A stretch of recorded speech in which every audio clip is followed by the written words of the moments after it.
Cinema নয়, বাস্তবতা।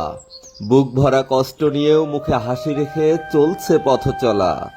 বলছি 12 বছর বয়সী ফাহিমের গল্পের কথা।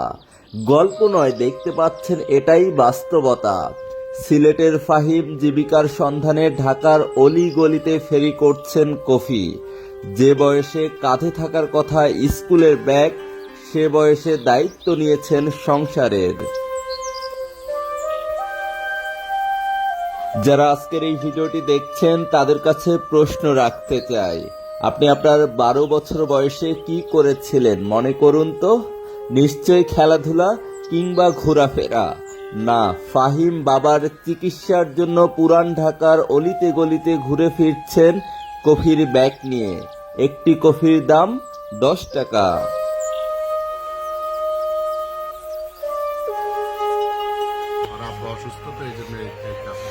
আপনিও জানেন ওর খবর? কতদিন থেকে তুমি কফি বানাও? 3 মাস। এর আগে কি করতা? কি করতা?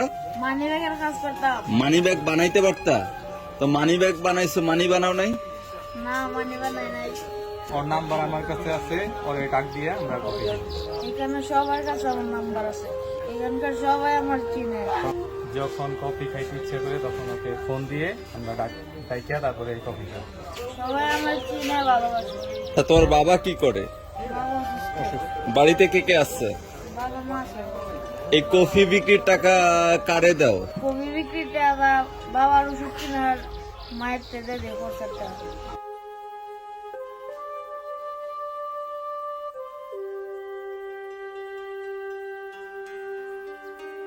ফাহিম পুরান ঢাকার নবাবপুরের ব্যবসায়ীদের কাছে অনেক বেশি পরিচিত। ব্যবসায়ীরা তার নাম্বারও রেখেছেন, কারণ যখন কফি খেতে মন চায় তাকে নাকি স্মরণ করা হয়। এভাবে হাসি মুখে পুরো পুরান ঢাকা জুড়ে কফি বিক্রি করছেন ছোট্ট ফাহিম।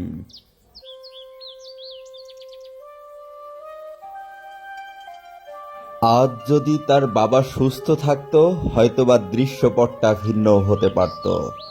অন্যরকম জায়গায় আমরা দেখতে পেতাম মেধাবী ফাহিমকে।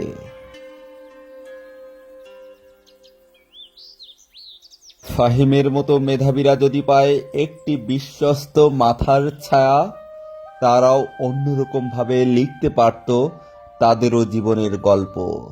দেখতে পাচ্ছেন কাঁধে ভারী ব্যাগ। ব্যাগটি কিন্তু স্কুলের নয়, এই ব্যাগ সংগ্রামের, এই ব্যাগ জীবন যুদ্ধে জেতার, পরিবারের দায়িত্ব নেবার। ফাহিমের আবদার করার মতো কেউ নেই, থেকেও যেন আসলেই নেই।